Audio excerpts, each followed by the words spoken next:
কে আপন কে পর মইরা তো দেখেন একবার। কবরে নিয়ে যাওয়ার মানুষগুলা একটাও দোষপন ছিল না, সবগুলা আপন মানুষটাই নিয়ে যাচ্ছে কবরে।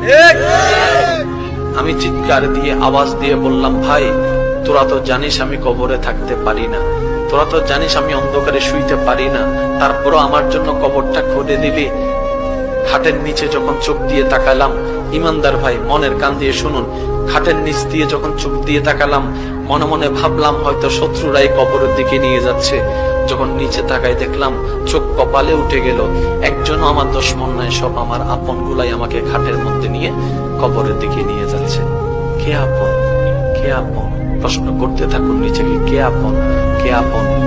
উত্তর আপনি পাবেন না, উত্তর আপনি পাবেন না। এবার কবরের মধ্যে চলে গেল। গভীর মনোযোগ। প্রস্তুত আছেন তো? প্রস্তুত আছেন তো?